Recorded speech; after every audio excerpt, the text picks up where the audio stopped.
चलिए अब देखते हैं फटाफट अंदाज में खबरें।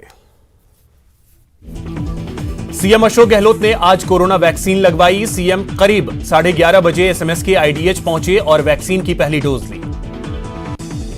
इस मौके पर चिकित्सा मंत्री रघु शर्मा भी कोरोना का टीका उन्होंने भी लगवाया। सीएम और चिकित्सा मंत्री को आधे घंटे ऑब्जर्वेशन में रखा गया। वहीं राज्य की पूर्व सीएम और बीजेपी नेता वसुंधरा राजे ने भी कोरोना वैक्सीन की पहली डोज दी। उन्होंने भी एसएमएस के आईडीएच में कोरोना की वैक्सीन ली। महंगाई के खिलाफ आज पूरे प्रदेश में महिला कांग्रेस ने प्रदर्शन किया। सभी 33 जिला मुख्यालयों पर चूल्हे पर खाना पकाकर महिला कांग्रेस की कार्यकर्ताओं ने अपना विरोध जताया। अजमेर में महिला कांग्रेस ने महंगाई को लेकर केंद्र सरकार के खिलाफ हल्ला बोला। महिला कार्यकर्ताओं ने कलेक्ट्रेट के सामने चूल्हा जलाया और रोटियां सेककर गैस की बढ़ती कीमतों पर विरोध जताया। श्रीगंगानगर जिला महिला कांग्रेस कमेटी ने कलेक्ट्रेट के सामने चूल्हा जलाकर रसोई गैस की बढ़ती कीमतों का विरोध किया। उन्होंने जिला प्रशासन को पीएम मोदी के नाम ज्ञापन सौंपा और महंगाई पर नियंत्रण लगाने की मांग की। भीलवाड़ा में कांग्रेस की महिला कार्यकर्ताओं ने महंगाई को लेकर अनूठा प्रदर्शन किया। यहां महिलाओं ने गैस सिलेंडर को माला पहनाई और गोबर के कंडों को जलाकर दाल बाटी बनाकर अपना आक्रोश जाहिर किया। बीकानेर में देहात महिला कांग्रेस ने जिला कलेक्ट्रेट पर खाली सिलेंडर लेकर जमकर प्रदर्शन किया। देहात महिला कांग्रेस की अध्यक्ष शशि कला ने कहा कि गैस के दाम बढ़ने से रसोई का बजट बिगड़ गया है। विधानसभा में आज बस्सी विधानसभा में एनडीपीएस से जुड़े मामलों पर नेता प्रतिपक्ष गुलाब चंद कटारिया ने सवाल उठाए। उन्होंने कहा कि आरोपी पकड़े नहीं जाते हैं, ऐसे में क्या कानून में बदलाव की कोई मंशा है? जवाब में मंत्री शांति धारीवाल ने कहा कि इसके लिए अलग से अभियान चलाया जा रहा है। राजस्थान की पुलिस मध्य प्रदेश पुलिस से भी सहयोग लेती है। नारकोटिक्स विभाग केंद्र सरकार के अधीन है। चिकित्सा मंत्री रघु शर्मा ने आज जयपुर में स्वास्थ्य संस्थाओं का वर्चुअल लोकार्पण किया। इस मौके पर उन्होंने कहा कि हेल्थ इंफ्रास्ट्रक्चर को मजबूत करने के लिए प्रदेश में कई कदम उठाए गए।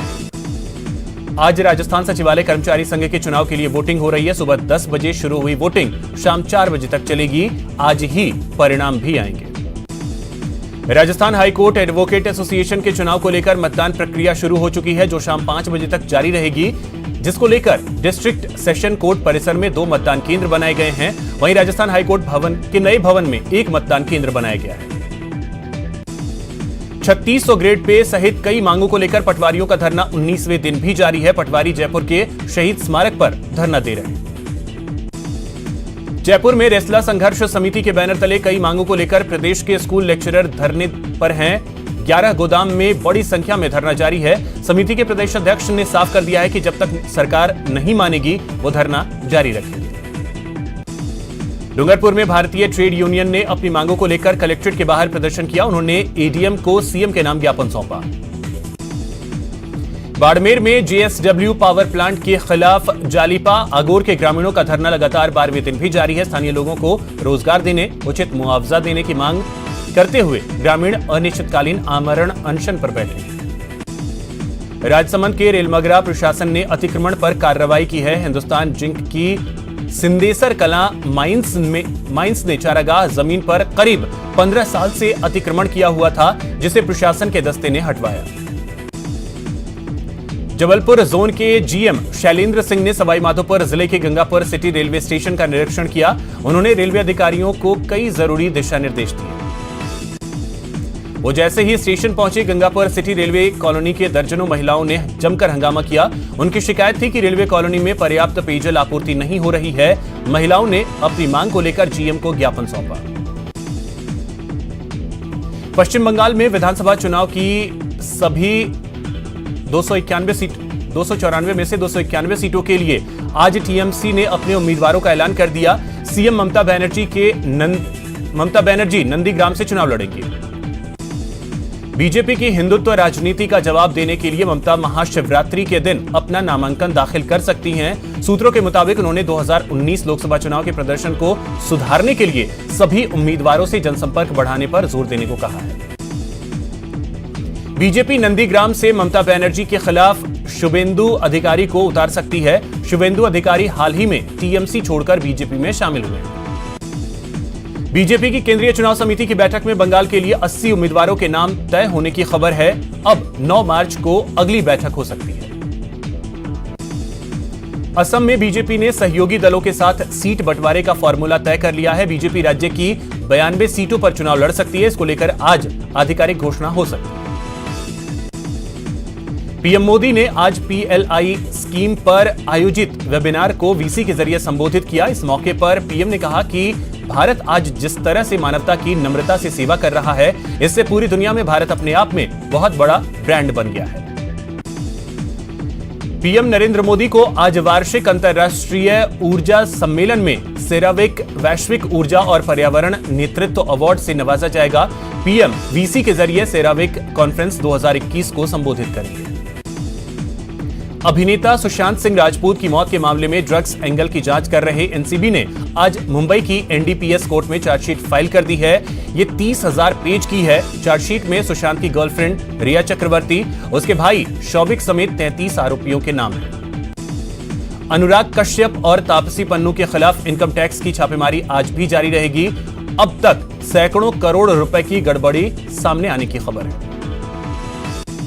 जोधपुर कलेक्ट्रेट के बाहर बने यूनिपोल पर एक मानसिक रूप से कमजोर शख्स चढ़ गया। खबर पाकर मौके पर पहुंची पुलिस और सिविल डिफेंस के कर्मचारियों ने उसे नीचे उतारा।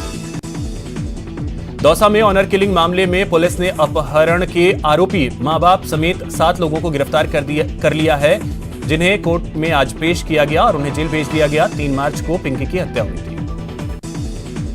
दौसा में हुई पिंकी सैनी की ऑनर किलिंग के मामले में कई नए फैक्ट्स सामने आ रहे हैं। आरोपी पिंकी सैनी का अपहरण कर उसे करौली के गढ़मेडी गांव में लेकर गए थे और उसे केले के गोदाम में छिपा कर रखा गया था। वारदात से कुछ घंटे पहले ही पिंकी सैनी को दौसा लाया गया था और जहां पिंकी के पिता ने गला दबाकर उसकी हत्या कर दी। 1 मार्च को जब प्रेमी रोशन के घर से पिंकी के अपहरण में पिंकी की मां सहित कुछ महिलाएं और पुरुष शामिल थे, जिनमें से पिंकी के मां बाप समेत 7 लोग गिरफ्तार हो चुके हैं।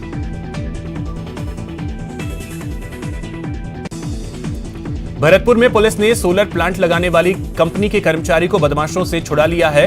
हालांकि सभी बदमाश फायरिंग करते हुए फरार हो गए। चूरू में दहेज की मांग नहीं पूरी होने पर एक शख्स ने अपनी पत्नी को तलाक दे दिया। पीड़िता ने केस दर्ज कराया है, जिसमें उसने अपने देवर पर दुष्कर्म की कोशिश करने का भी आरोप लगाया। कोटा के जेके लोन अस्पताल में अवैध वसूली की शिकायत और हंगामे के बाद अस्पताल प्रशासन ने कंप्यूटर ऑपरेटर को हटा दिया है। वहीं प्रदर्शनकारियों के खिलाफ पुलिस कार्रवाई को युवा कांग्रेस ने इसका विरोध किया है। अजमेर में रुई की फैक्ट्री में भीषण आग लग गई। देखते ही देखते आग ने विकराल रूप धारण कर लिया। सूचना मिलते ही दमकल की कई गाड़ियां मौके पर पहुंची और आग पर काबू पाया गया।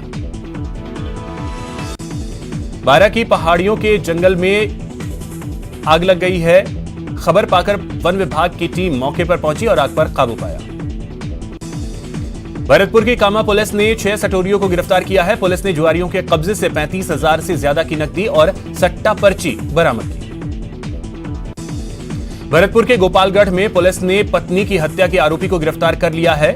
आरोपी ने 3 दिन पहले खेत में सो रही पत्नी की हत्या कर दी थी। बूंदी में पुलिस ने अवैध बजरी से भरे 3 ट्रेलर, 1 ट्रैक्टर ट्रॉली और मिट्टी से भरा एक डंपर जब्त किया है।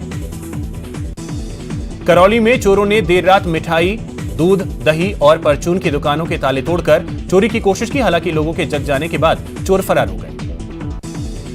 पाली में पुलिस ने चेन स्नैचिंग गिरोह का पर्दाफाश किया है। पुलिस ने 3 आरोपियों को गिरफ्तार किया है। तीनों आरोपी जोधपुर के रहने वाले हैं। कोटा के गुमानपुरा और उद्योग नगर में बाइक सवार लुटेरों ने पहले दुकान के कर्मचारी से लूटपाट की और फिर दुकान मालिक से लूट की कोशिश की। हालांकि इस दौरान कई लोगों के आ जाने के बाद लुटेरे फरार हो गए।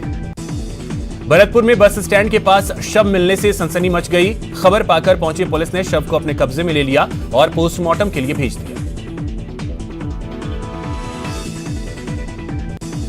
अजमेर के किशनगढ़ कस्बे में अवैध खनन ने आज एक मजदूर की जान ले ली। बताया जाता है कि खनन करते समय अचानक पत्थर गिरने से एक मजदूर दब गया और उसकी मौत हो गई।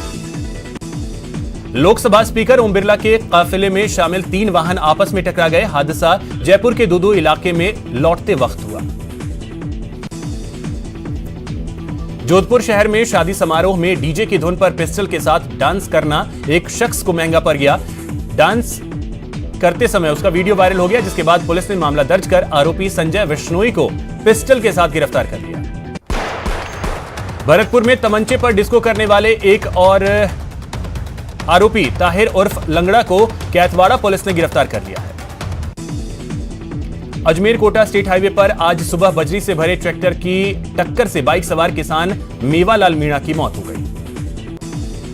करौली में रफ्तार का कहर देखने को मिला। डाबरा गांव के पास एक प्राइवेट बस जुगाड़ से बचने के चक्कर में अनियंत्रित होकर पलट गई।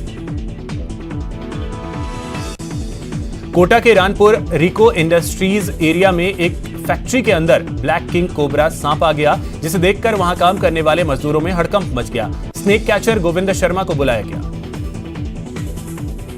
झुंझुनू के चिड़ावा में चेयरमैन सुमित्रा सैनी का अभिनंदन किया गया। इस मौके पर चेयरमैन सुमित्रा सैनी को 31 किलो फूलों की माला पहनाई गई। करीब एक साल बाद आज श्रीगंगानगर रेलवे स्टेशन से पहली अनारक्षित ट्रेन रवाना हुई। स्टेशन मास्टर AK त्यागी ने बताया कि यह रेल श्रीगंगानगर से सुबह 11:10 पर रवाना होकर शाम 7:10 पर अंबाला रेलवे स्टेशन पहुंचेगी। कोटा के साइंस कॉलेज के छात्रों ने NSS की इकाई खुलवाने की मांग की है। इसको लेकर छात्रों ने कॉलेज शिक्षा आयुक्तालय के सहायक निदेशक डॉक्टर रघुराज परिहार को ज्ञापन सौंपा। जोधपुर में कार्मिक संघ ने कलेक्टर को CM के नाम ज्ञापन सौंपा। ज्ञापन के जरिए प्रयोगशाला सहायक भर्ती 2018 के 1534 पदों पर नियुक्ति प्रक्रिया पूरी करने की मांग की गई। अलवर जिले के कुशलपुरा गांव में एक किसान परिवार के घर का बिजली बिल 1,42,000 रुपए आया है, जबकि घर में सिर्फ 5 LED बल्ब जलते हैं। बिजली विभाग की इस लापरवाही के चलते अब किसान परिवार को अधिकारियों के चक्कर काटने पड़ रहे हैं। अलवर भूरी डुंगरी गांव के पहाड़ में अवैध खनन के विरोध में ग्रामीण लामबंद हो गए हैं। ग्रामीणों ने आज अवैध खनन के खिलाफ प्रदर्शन किया। जैसलमेर के कलेक्टर आशीष मोदी नहरी क्षेत्र का दौरा करने पहुंचे और अधिकारियों को जरूरी दिशा निर्देश दिए। कोटा जिले के दीगोद के उच्च माध्यमिक विद्यालय में दिव्यांग एपिड योजना के तहत परीक्षण और पंजीयन शिविर का आयोजन किया गया। मंत्री सालेह मोहम्मद शनिवार को बाड़मेर के दौरे पर रहेंगे, जहां वो अल्पसंख्यक छात्रावास का शिलान्यास करेंगे। भरतपुर में जिला पशु क्रूरता निवारण समिति की बैठक हुई। बैठक की अध्यक्षता EDM श्रीमती बीना महावर ने की। भरतपुर के लोहागढ़ स्टेडियम में 68वीं राज्य स्तरीय महिला और पुरुष कबड्डी प्रतियोगिता का आगाज हुआ। इस दौरान कलेक्टर नथमल डिडेल के अलावा किसी ने भी मास्क नहीं लगाया हुआ था। सांसद रंजीता कोली, एशियन कबड्डी अध्यक्ष जनार्दन गहलोत, प्रदेश अध्यक्ष तेजस्वी गहलोत समेत तमाम नेता और खिलाड़ी और दर्शक बिना मास्क लगाए एक दूसरे से सटकर बैठे रहे। फिल्म निर्माता एकता कपूर ने अजमेर में ख्वाजा गरीब नवाज की दरगाह में हाजिरी दी और चादर पेश की। उन्होंने अपनी आने वाली नई फिल्म और टीवी सीरियल्स की कामयाबी की दुआ मांगी। 12 में महिला दिवस से पूर्व इनर व्हील क्लब ने कार्यक्रम का आयोजन किया। कार्यक्रम में shiny star, couple dance, singing dance सहित कई सांस्कृतिक प्रतियोगिता का आयोजन किया गया। भरतपुर में महिला उत्सव कार्यक्रम का आयोजन किया गया, जिसमें महिलाओं को स्वावलंबी बनाने का संदेश दिया गया। रिलायंस ने अपने सभी कर्मचारियों और उनके परिवार को मुफ्त में कोरोना वैक्सीन लगवाने का ऐलान किया है। टीकाकरण का सारा खर्च कंपनी उठाएगी। जयपुर के जिला कलेक्टर अंतर सिंह नेहरा ने आज कोरोना की दूसरी डोज लगवाई। इस मौके पर उन्होंने कहा कि वैक्सीनेशन पूरी तरह सुरक्षित है। भरतपुर में जिला कलेक्टर नथमल डिडेल और EDM बीना महावर सहित राजस्व अधिकारियों ने कोरोना वैक्सीन की दूसरी डोज लगवाई। कोटा में आज प्रशासनिक अधिकारियों ने वैक्सीन की दूसरी डोज लगवाई। कलेक्टर उज्जवल राठौड़, ADM RD मीणा सहित प्रशासनिक अधिकारियों ने वैक्सीनेशन सेंटर पर पहुंचकर वैक्सीन की दूसरी डोज दी। जयपुर में हाईकोर्ट के सतीश चंद्र सभागार में कोविड वैक्सीनेशन कैंप का आयोजन किया जा रहा है, जहां अधिवक्ता और न्यायिक अधिकारियों को वैक्सीन लगाई गई। देश में बीते 24 घंटे में कोरोना के 16,838 नए मामले सामने आए हैं, जिसके बाद देश भर में अब तक के कुल मामले 1,11,73,000 को पार कर गए। वहीं बीते 24 घंटे में कोरोना की वजह से 113 लोगों की मौत हुई है, जिसके बाद अब तक के मौत के आंकड़े 1,57,548 हो गए। वहीं बीते 24 घंटे में 13,819 मरीज रिकवर हुए हैं, जिसके बाद अब तक रिकवर हुए मरीजों की संख्या 1,08,39,000 को पार कर गए। प्रदेश में भी कोरोना की रफ्तार धीरे धीरे तेज होने लगी है। बीते 24 घंटे में 156 नए केस सामने आए। उदयपुर शहर में कोरोना का विस्फोट हुआ है। यहां अंध विद्यालय के 28 छात्र कोरोना पॉजिटिव पाए गए। अहमदाबाद में खेले जा रहे चौथे और आखिरी टेस्ट मैच के दूसरे दिन भारतीय पारी लड़खड़ा गई। भारत ने ताजा समाचार मिलने तक 6 विकेट के नुकसान पर 185 रन बना लिए। भारत ने कल के स्कोर 1 विकेट के नुकसान पर 24 रन से आगे खेलना शुरू किया। आज पहले पुजारा आउट हुए, उसके बाद विराट कोहली बिना खाता खोले आउट हुए।